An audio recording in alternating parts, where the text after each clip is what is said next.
Assista agora na reprise do Podercast, os melhores momentos das entrevistas exclusivas com Vladimir Araújo, Dornélio Silva e Edir Veiga, cientistas políticos responsáveis pelos principais institutos de pesquisas de intenção de voto do Pará, mediados por Diógenes Brandão.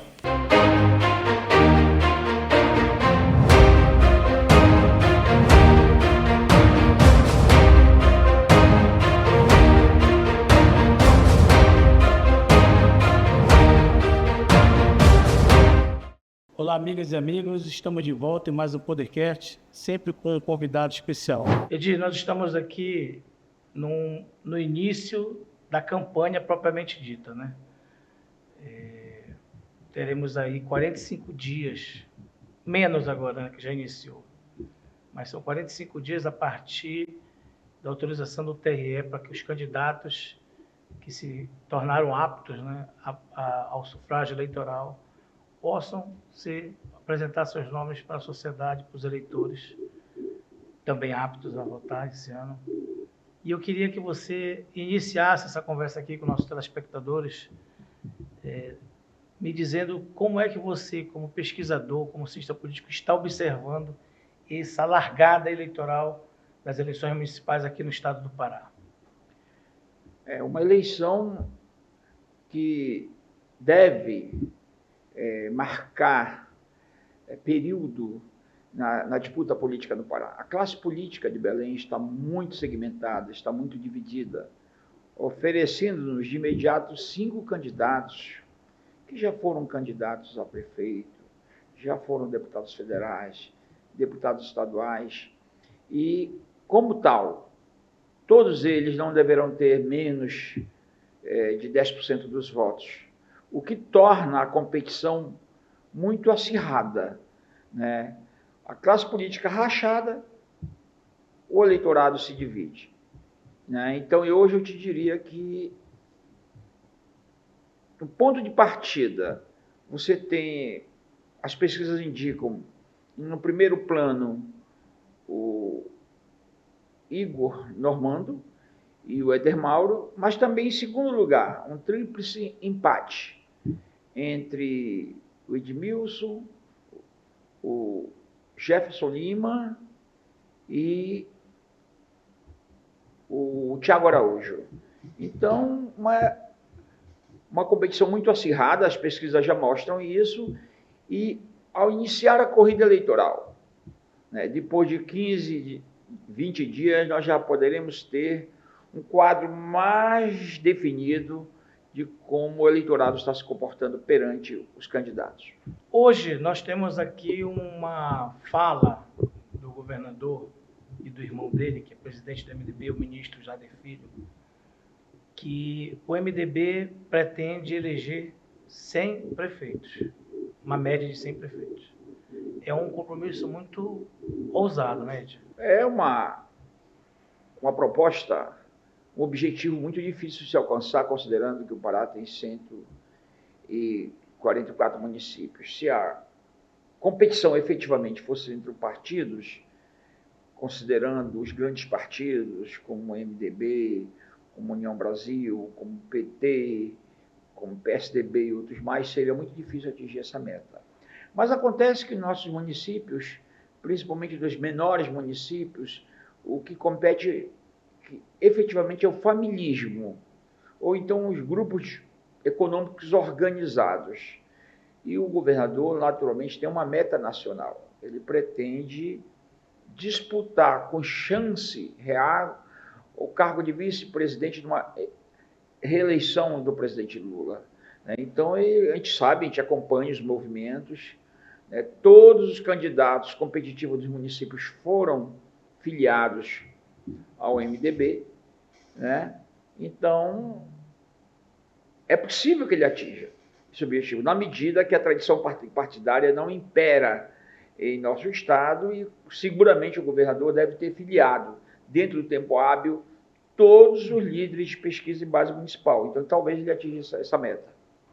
E hoje, vamos também ser justos, ele está com uma aprovação muito alta, né, dentro dos municípios. Todas as pesquisas feitas nos municípios com exceção de alguns municípios ali do sul-sudeste, onde, digamos assim, tem uma base bolsonarista forte, mas mesmo lá, não menos de 40% de aprovação do seu governo. Isso também faz parte de um plano do Helder de se catapultar e oferecer seu nome ao MDB nacional, já faz, inclusive, costuras nacionais para isso, tem tido um bom acesso à imprensa nacional, e a COP agora o projetou mais ainda, né, com a possibilidade de ser vice. Será que a elite do epicentro político e econômico do país, ali, os sulistas, tomando o Sudeste, São Paulo, permitirá que venha um vice do Norte, de um estado que só tem 1,5% do eleitorado? De fato, o governador está bem avaliado. Claro que é o resultado de uma gestão que combinou o apoio do governo federal, o governo estadual com arrecadação cada vez mais robusta e um marketing bem construído, o coloca bem avaliado em terras paraenses. Isso não há nenhuma dúvida. E também eu diria que a estratégia dele, não só, né, de atingir um nível alto de apoio de prefeitos, em todas as prefeituras, digamos, em 100 prefeituras, é um objetivo nacional, mas também tem um objetivo estadual. Ele pretende ajudar a eleger o futuro governador do estado. Então, o objetivo é duplo, é manter o controle político sobre o estado do Pará e tentar, com sucesso, disputar a indicação de vice-presidente. Eu diria que ele está bem calçado, porque quem decide a disputa dentro do MDB é Renan Calheiros, é José Sarney, são grandes cardeais do partido, né? Agora, claro que ele vai enfrentar também atores não partidários, como os macros empresários do Sudeste, de São Paulo e da Faria Lima, que gostariam, assim como tem hoje, tem apoiado o vice-presidente da República, né, que é de São Paulo, né, o Geraldo Alckmin. Dificilmente eles abririam, se dependesse de suas opiniões, o controle sobre o vice-presidente da República. Mas eu diria o seguinte, o Helder tem ali aliados muito pesados no MDB, né? Então ele vai disputar seguramente essa indicação e se confrontando com os lobbies econômicos de São Paulo. Me parece que até o Baleia Rossi, que é do Rio de Janeiro, né, já tem um aceno positivo para a possibilidade do Helder ser o vice do MDB, oferecendo para o Lula o MDB. Só que nós temos o atual vice também, que, se não vier candidato a governador de São Paulo, provavelmente pode querer se manter, né? E o Geraldo Alckmin é um nome de uma envergadura também muito forte ali no estado, né? Sobretudo os industriais do Brasil que estão ali localizados em São Paulo, né? Como é que tu vê essa queda de braço, digamos assim? Eu vejo que o objetivo do Helder é muito ousado, né? Tentar romper esse domínio sulista sobre, digamos, a vice-presidência. Não é fácil. Agora, essa vice-presidência é muito importante. Primeiro, porque eventualmente o presidente Lula terá 81 anos, né? E com idade avançadíssima, né? E com um vice-presidente jovem, além de alavancar uma eventual chapa do Lula, um cara que pode representar, a partir de sua história, o Norte, tendo apoio no Nordeste e no Centro-Oeste, já que ele o Helder é um produtor rural, pode ser que se cacifar, ele pode ser vendido, né, como um vice jovem de sucesso, né, para fortalecer ainda mais uma eventual segundo governo Lula. E a possível sucessão do Lula também, né? Tu falaste que o Lula estará com 81 anos. Quando começar a segunda gestão.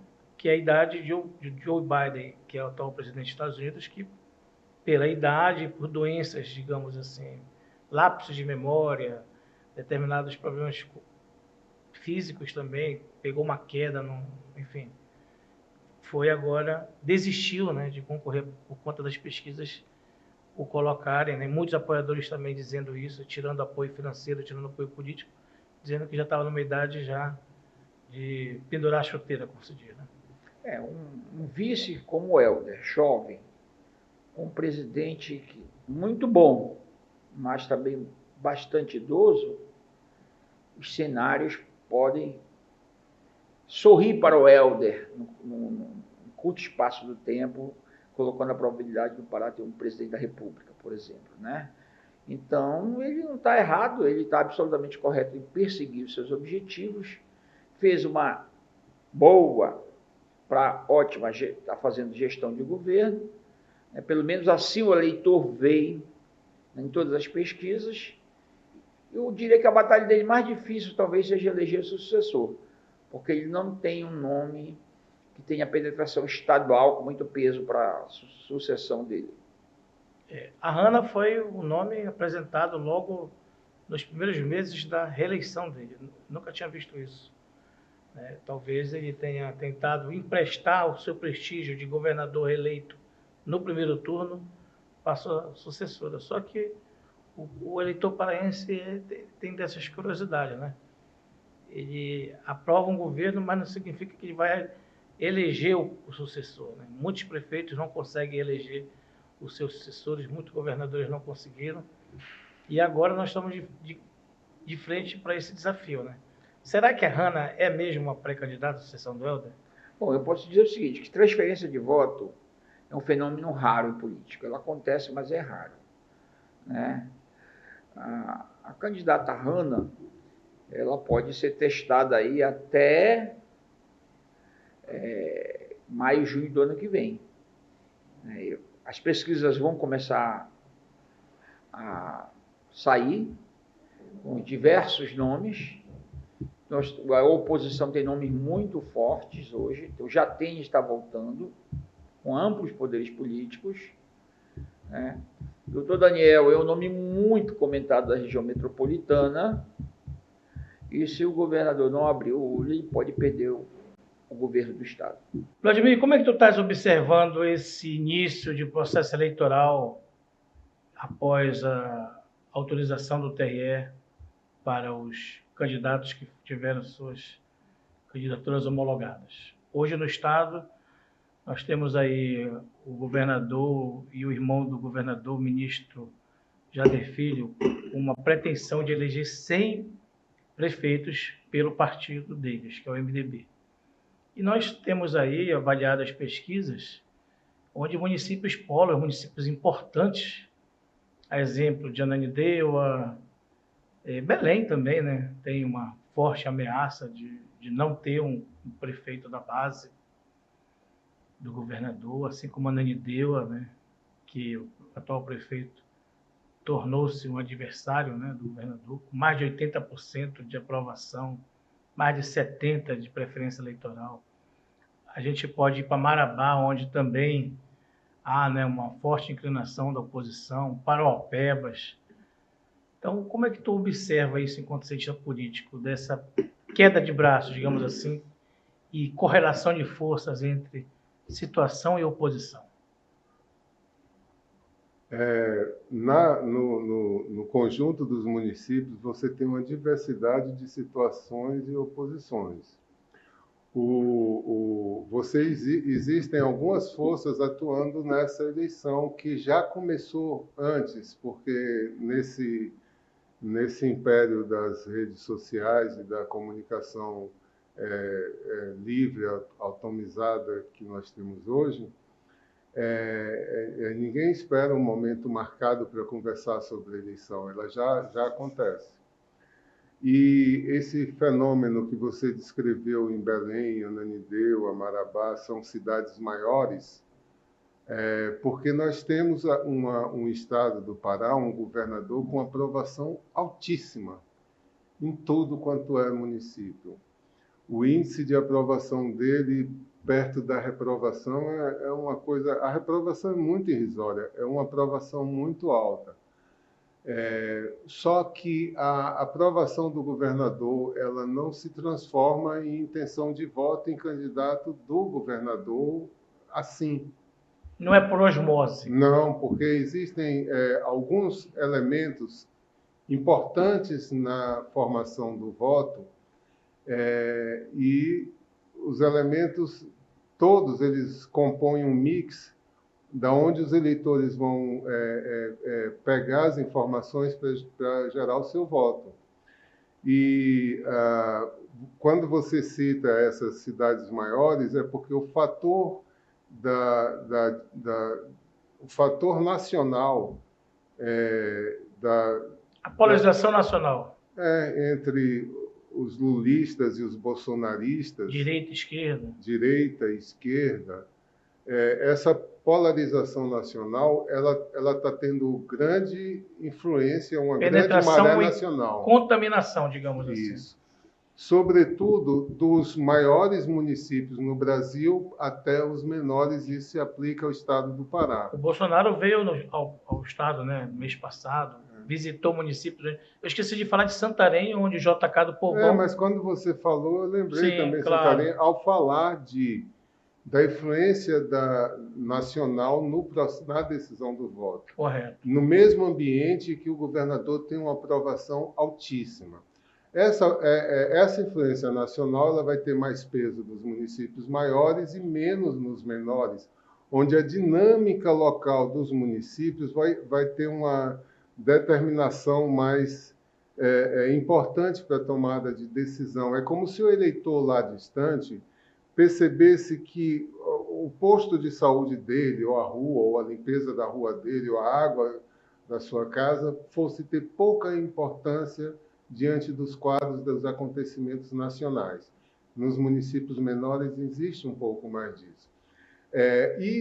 O voto do governador ele acontece por uma simpatia, por uma percepção, por exemplo, ele foi bom com a segurança, ele é bom com o negócio da paz. De que é trabalhador, acorda cedo, ele faz várias coisas positivas mesmo, e tem uma imagem positiva, mas a imagem do governador vai ter mais peso em municípios menores e que a população perceba que a dinâmica das coisas acontecerem no município tem uma certa dependência maior do governo do Estado. Interessante. Então, neste ambiente de municípios menores, esse perfil do governador tende a gerar influenciar em um comportamento, às vezes, decisivo na massa dos eleitores.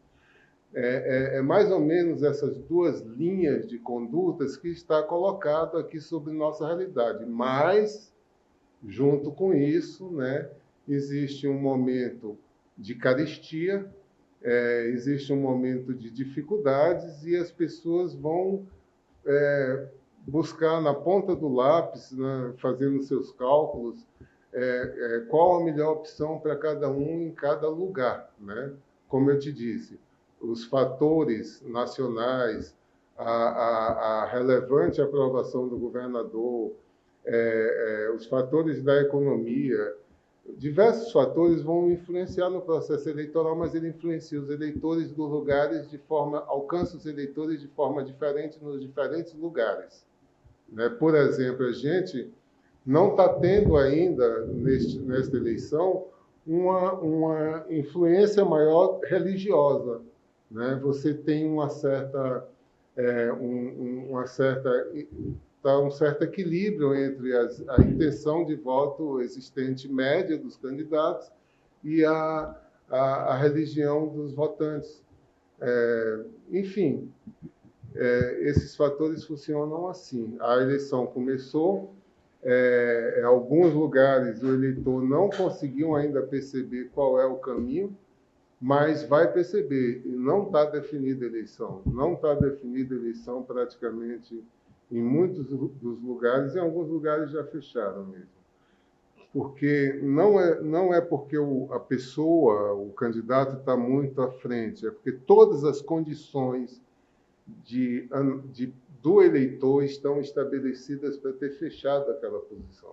Né? Mas tem questões onde candidatos estão à frente ou atrás, mas que os eleitores ainda não se sentem saciados com o processo decisório que eles conseguiram alcançar até aqui. Então, para estes, o debate político, a forma com que os candidatos vão se posicionar diante do mundo real onde eles vivem, vai sim, pode sim provocar fortes movimentações em preferências de voto. E a capital? Qual é a tua opinião sobre a capital? Hoje nós tivemos um estudo realizado a partir dos resultados de 4 pesquisas. Uma do Instituto Paraná, outra do Instituto Doxa, Acertar e um outro Instituto Iveiga. Todos os 4, eles, de certa forma, eles se encontram na margem de erro, os 5, né? Mas teve um outro instituto que agora já colocou o Edmilson mais lá encostado na dianteira, sendo que para esses outros aqui ele está mais... Eu não acredito que Edmilson esteja encostado na dianteira, não. Não faz sentido. Como eu disse, a liderança do Éder Mauro no processo eleitoral agora é compatível com a questão da movimentação nacional em torno da percepção do bolsonarismo. Porque o Éder Mauro nem faz campanha, nem começou praticamente campanha. Né? Assim como em São Paulo. Quer dizer, São Paulo você tinha há pouco tempo um favoritismo imenso para um candidato que hoje já tem a certeza de que não ganha nem bombom na porta de escola. Mas então esse peso da influência da situação nacional já se faz sentir em Belém. Você tem, fora desse peso, a articulação de alternativas, né? Aí você tem a alternativa da transferência do brilho do governador para uma candidatura no sentido de fazê-la frente a esse peso. E, na minha percepção, está faltando ainda os candidatos dizerem ao que veio. Independente de serem candidatos do governador, de serem candidatos da bolsonarista, independente das outras viés, a gente não teve nenhum candidato em Belém apertando o dedo na ferida, mostrando caminhos. Não teve ninguém se posicionando sobre esse negócio de BRT, 10 anos de engarrafamento, com até motoqueiro sendo agredido porque subiu em cima dele. A cidade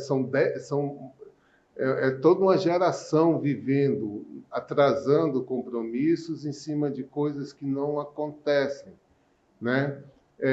Ninguém falou disso ainda. Entende? Ninguém foi relevante ainda sobre as questões que se vivem em Belém. As pessoas falam superficialmente de coisas, de COP, disso, daquilo, mas não tem um diálogo ainda efetivo com o belenense.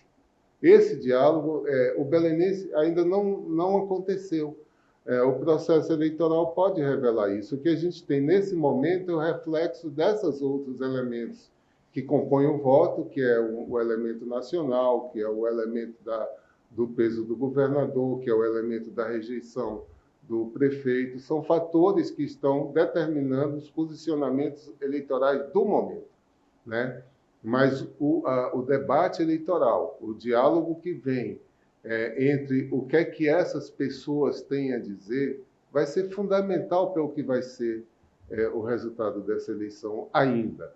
Essa eleição, na minha percepção, depende completamente desse diálogo que ainda vai acontecer, que até agora está escondido atrás dessas forças outras, né, que está compondo o resultado do cenário atual. E não é de falar de bizu, mas estamos falando de política, e na política existe especulação, que é algo que faz parte do jogo. Não sou eu que estou inventando isso, mas só estou reproduzindo um bizu. De que o vereador Aurélio Goiano, que até então vem liderando as pesquisas, né? Sim. E que assumiu, digamos assim, uma postura de lobo solitário na Câmara Municipal, né? Fez um enfrentamento forte contra o atual prefeito, da Cilene, né? Se declarou inimigo público número 1. Sim. E que estava ali filiado ao PL e rapidamente foi, né, apeado, né, digamos assim, né? Foi limado do PL. Dizem que o Éder Mauro, né, foi até Brasília, começou lá, Brasília, Rio, lá com a família Bolsonaro, mostraram lá uns vídeos, nada, enfim. Tiraram o Pessoal, ele tiraram o cara do PL. Ele foi com o Avante. Bolsonaro esteve em Parauapebas, levantou a mão do doutor Felipe, mas me parece que o doutor Felipe não decolou, mesmo com o apoio do Bolsonaro, né? Foi, porque... Como é que te analisa isso? É um momento, é uma bolha ali naquele momento, né? Que o Bolsonaro vem, que aquela efervescência, né, e tal, o cara vai para cima. Depois o Bolsonaro sai, né? E aí, né? Volta a vida normal, já vou chamar assim, né? E a poeira vai descendo. Porque o doutor Felipe é aquele cara ali, né? Que muito contido, né? Não vai... Me parece que o pessoal quer ver sangue nos olhos, né? Gente que bata na mesa e... Porque é o seguinte... Que é o perfil do Aurélio, né? E também tem outro fator que a eleição municipal, Bolsonaro não é candidato, nem Lula é candidato, eles não estão na disputa. A eleição é municipal, a discussão são dos problemas locais. Quem vai resolver esse problema da saúde, quem vai resolver o problema da educação, da estrada, do ramal, entendeu? Essa discussão não é uma discussão nacional. A discussão nacional... Moral, ela vai... Não. Ela vai ter pouca relevância na decisão do eleitor local. São poucos municípios que vai ter a discussão nacional para cá. Não vem, entendeu? Ela vem para dar visibilidade para o candidato. Eu sou bolsonarista, eu sou dos que mais e tal, mas na decisão do voto, ele decide pelo candidato, pelo que esse cara está apresentando, que vai resolver o problema dele, da rua, sabe? É isso que vai dar. Não é porque eu faço uma discussão ideológica, de moral, disso, daquilo, outro e tal, etc. Não vai, não. Estou percebendo isso, porque eu sempre coloco nas minhas pesquisas, né? Quem você votou no segundo turno, na última eleição, entre Lula e Bolsonaro. Para quem a gente faz depois os cruzamentos, faz umas análises para saber quem votou em quem eles estão votando hoje. E não há diferença. Quem votou no Lula está votando hoje no candidato do PT. Não, o contrário. Quem votou no Bolsonaro está votando no candidato do Bolsonaro, que não existe isso. Então, com essas variáveis que a gente está estudando, entendeu? Então, eu estou te afirmando isso. Não é no disse-me disse por um acaso, não. É em função dos dados das pesquisas. Não vai ter influência nacional na eleição paroquial, vamos chamar dessa forma, entendeu? Local, entendeu? Vamos dar mais uma viajada aqui nos nossos municípios, né? Parauapebas, então, ainda é a Aurélio Goiano, que está liderando as pesquisas, mas o Rafael já vem em segundo lugar, que é o candidato indicado, apoiado pelo prefeito, né? Que é da União Brasil. E o doutor Felipe vem depois, né? Nós vamos ter agora... Depois de tudo isso, vou fazer uma nova rodada, né? Nos próximos dias lá. Marabá tem uma situação também interessante, porque ali já polarizou, né? Entre o Chamãozinho, o candidato do MDB, e o Tony Cunha, né? O candidato do PL. O candidato do PT vai ter poucas... E o Rafael? Não, lá em Marabá, já tem Marabá. Ah, tem Marabá. Já peguei um avião, já tem Marabá. Então, lá tem o candidato do PT, o Tecate, né? Disse Tecate, que... perdeu um bonde, né? Ele não conseguiu a polarização. Aquele que eu estava falando para você agora, né? Então ele vai marcar posição, na boa, tranquilo, entendeu? E se o Lula descer lá com ele? Não vai ter, não tem como. Eu te falei, a eleição é municipal, o Lula não é candidato. Lembra que o Lula veio aqui... Por causa que ele está dizendo... o Lula veio aqui na época da Ana Júlia. Te lembra disso? Lula veio aqui, o que aconteceu com a Ana Júlia? Então, as pessoas têm que entender essa situação, entendeu? Tá, vai um apoio daqui, um apoio dali, mas tudo bem, tá?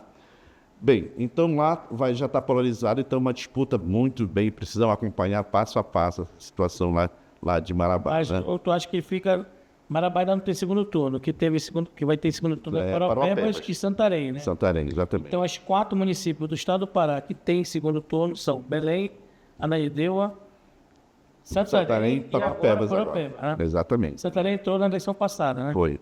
A gente foi no Ou passado. seja, municípios que alcançaram mais de 500 mil eleitores, é isso? 200 mil. 200 mil, desculpa, isso mesmo. Na próxima eleição, Marabá, com certeza, ficou pouquinho coisa. Já entra, já vai ter segundo turno, entendeu? Bem, aí nós temos depois Tucuruí, né? Tucuruí tá esse imbróglio todo lá, né? Não tá essa situação, mas a disputa tá lá realmente entre o atual prefeito Alexandre e com o grupo lá de Eliane Lima e do Sancler. Então a disputa está muito aberta, acirrada lá nesse município. A gente desce um pouco aqui, Jacundá já falei agora há pouco, lá o Itonino não vai ter problema nenhum, né? Ele está com um índice muito alto e só tem 2 candidatos disputando com ele lá. Goianésia, o atual prefeito lá, que é o pastor Davi, ele está na frente das pesquisas, mas tem o Rocinho que está no seu encalço, né? Está próximo, então vai ser muito disputada lá em Goianésia, né? Essa situação lá. Tailândia é uma situação também bem atípica. O atual prefeito lá, o Macarrão, né? Decidiu indicar seu candidato, que já foi reeleito, né? No último dia, entendeu? Macarrão já tem quantos mandatos lá em Tailândia? 8 Quatro anos. mandatos, 8, 16 anos. 16 anos. Está completando 8 do segundo. Exatamente, 16 anos, entendeu? Então ali vai E o ser... pioneiro, Foi o Helder pioneiro, também teve, né? 8. Não, o Helder não Exatamente. teve. O Helder só teve 8 anos. O Helder foi 2 mandatos, né? O pioneiro é que teve 4, né? 4 mandatos. Então ali vai ter uma disputa boa. A Tailândia pode acompanhar, não tem nada definido, entendeu? Moju, interessante ali, Moju, né? Uma disputa boa lá do professor Gerson Dourão com o Rubens, que é o candidato da prefeita, né? Mas o Gerson está levando muita vantagem lá, entendeu? O Gerson hoje está no PT, né? Então leva vantagem lá, entendeu? A Abaetetuba vamos fazer agora um trabalho, né? Não tem muita informação de Abaetetuba, mas vamos dar uma olhada aqui no Nordeste paraense, o que a gente tem, né? Começar com Capanema. Capanema também é uma disputa boa lá. Tá, o Buchacra com o vice-prefeito atual, que rompeu com o prefeito, né? É o... Neto. Não é Neto. É ele que deu... Deus. Vamos lembrar dele. É do PP, do Partido Progressista. Tá? Então lá está muito acirrada. Apoiado pelo Joaquim Passarinha, se eu não me engano. É muito acirrada a disputa entre os dois lá, entendeu? Não tem um terceiro candidato, né, que possa furar esse bloqueio. Então, nada definido, né? Em Ipixura do Pará, ali está uma disputa entre o atual prefeito, né, que é o Artemis, que está no MDB, e a Catiene, entendeu? Que já foi prefeita, né? O Artemis está com uma vantagem muito boa em relação à Catiene, mas sabe como é que é? Disputa uma eleição que leva essa vantagem do Artemis. Lá em Paragominas, próximo né, tem também a disputa entre o ex-prefeito, né? O ex-prefeito que está hoje no MDB, que governou o município há vários anos, entendeu? E o atual, né, doutor Lucíndio, entendeu? O ex-prefeito, ele leva vantagem nas pesquisas que estão sendo feitas, mas o Lucíndio está no poder, né? Está com a máquina na mão, então vai ser um acirramento muito interessante. Aqui nós temos rapidamente aqui, né? Passamos aqui por Colares. Colares é uma disputa boa, também a atual prefeita está na frente, mas também o ex-prefeito de Vigia, né? O Noé está em segundo lugar, mas tem como a gente chama, né? Um novo entrante, né? Que é a Silene Sabino, né? Que também... Mulher do ministro Celso Sabino. Desculpa, irmã do ministro Celso Sabino, que já entra na disputa, já está ali, né, competindo, né, com o Noé, né? E o Noé tem um probleminha na justiça aí. Parece que tem, né? Não é? O pessoal tá... Tem a candidatura colocada, mas pode ser barrado pela ficha limpa, né? Aí lá na terra do Noé, onde ele foi prefeito várias vezes, está o Job Júnior lá... Vigia, no caso. O Job está bem posicionado, acho que ele dificilmente ele perde a eleição, vai renovar por mais 4 anos, ele está muito bem, entendeu?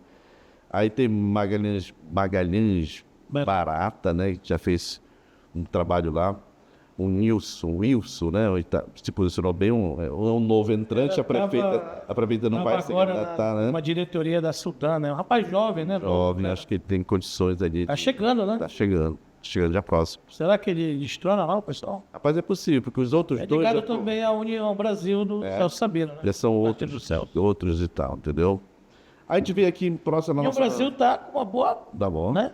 Por isso, aquela questão daquela pergunta que o governador vai fazer 10, do MDB, vai ter dificuldade. Porque os parceiros deles, e os aliados dele, outros partidos, também querem Claro. fazer o seu, pô, mano. E o Celso é ministro, né? Ele não quer sair fraquinho dessa eleição, entendeu? Exatamente. E aqui na metropolitana nós temos... Não, antes de tu sair de lá, Onde tem mais? Cláudio Honor é Cláudio o Honor. cara de Capanema, né? Do PP. Exatamente. Cláudio Né? Honor Junto do PP com o que Zé, tá... Zé Mídio, né? Do PL, né? O Zé Mídio Pérez não tem condição nenhuma, porque aquela questão que eu falei, volta de repetir, polarizou entre aqui os dois. Então o Zé Mídio não tem Quem chance. tá na frente lá é o Alexandre, né? Não, tá pau a pau na situação, né? Saula Gay. Mas o Cláudio Honor estava na frente, mas com uma vantagem não tão grande, né? É o Cláudio Honor que está na frente lá, nas pesquisas, pelo menos as nossas que nós estamos fazendo, entendeu? Aqui, né, a Patrícia, né, daqui de Marituba, ela está bem posicionada. Difícil tirar da Patrícia. Difícil tirar, né? Patrícia está bem posicionada. Patrícia fez uma boa comunicação, boa estratégia de marketing, né? Ela vai ser reeleita. Tem muitos problemas ainda em Marituba, obviamente, né? Sim. Mas é um pouco parecido com a Ananindeua, né, dona? Tu não achas? Tem isso mesmo. Muito desafio, mas algumas obras estruturantes, obras que tem um volume menor do que a Ananindeua, obviamente, mas Claro. uma comunicação bem feita, né? Uma relação de empatia com o eleitor, né? Com a população. Isso. Mesmo que tu não consiga fazer tudo, mas a população reconhece que existe o início de um trabalho feito, é isso? Correto, mas é isso mesmo. E a comunicação acho que é importante, né? Muitos prefeitos não têm dificuldade, né, de se comunicar, de mostrar. A gente faz uma pergunta, aquela pergunta tradicional, qual a principal obra? Me mostra aí umas obras que o prefeito fez. Aí tem 40% não sei nada, não sei o que mais. Então, o que é isso? Né? Sempre digo, olha, prefeito, é questão da comunicação, você tem que saber se comunicar. Ah, mas eu tenho um grupinho aqui que o pessoal faz aquele videozinho, não leva, não adianta. Ali, o Reels, né? Os Stories. Acha que vai eleger, né? Não. Aí o que nós temos? A Ananindeua, né? Que próximo, que está uma disputa muito bem, né? Desenhada, mas tem um fator que me pergunta assim, aí, mas não vai, o cara não vai cair. Olha, é o seguinte, tem que avaliar 2 pontos.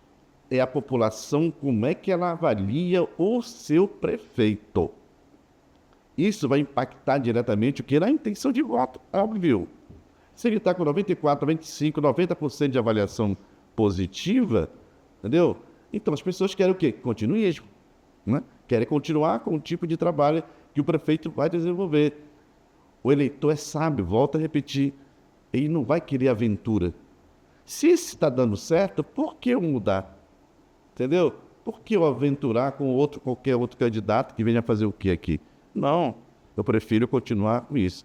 Essa a sabedoria do eleitor, é muito claro. Então, Daniel, o pessoal, não, vai, as pessoas vão votar, ele vai ganhar.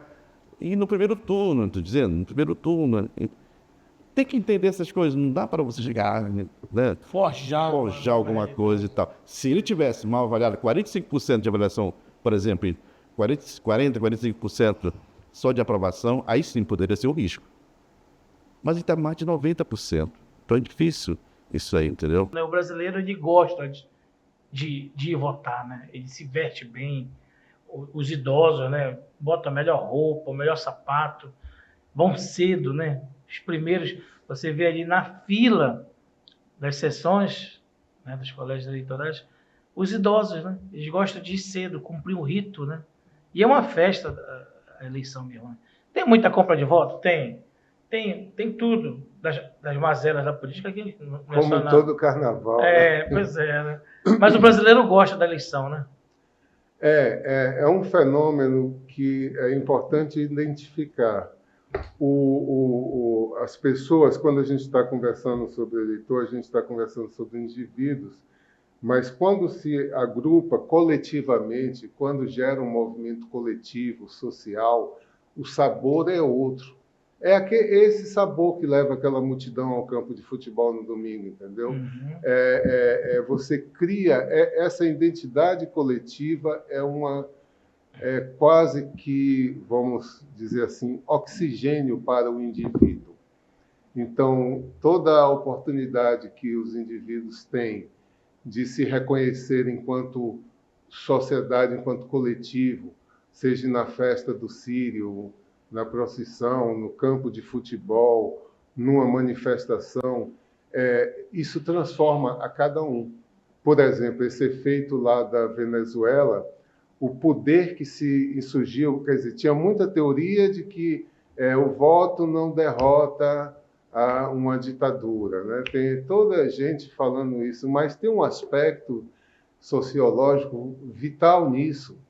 Quando você agrupa aqueles nacionais um do lado do outro, entoando o mesmo som, cria uma força absurda. O ser humano é muito suscetível ao seu aspecto social em qualquer oportunidade. Por isso o ânimo que aparece no processo eleitoral, né? Sobretudo quando as prateleiras de oferta de candidaturas não são tão maltratadas, né? Quando a gente tem um conjunto de candidaturas que vá de encontro, né? Que seja fruto do diálogo e da percepção da necessidade desse coletivo, você tem um coletivo mais animado, porque tem eleições que ficam até tristes quando resta para o eleitor votar no menos pior. Isso ocorre muitas vezes por causa do sistema de decisão das candidaturas, que naturalmente é da elite política que toma essa decisão e a massa, o povo vai dar o seu voto como quem escolhe esse ou aquele produto para si, né? Quando a oferta de produtos está ruim, o consumidor também perde um bocado do seu ânimo. Até a próxima e fique conosco.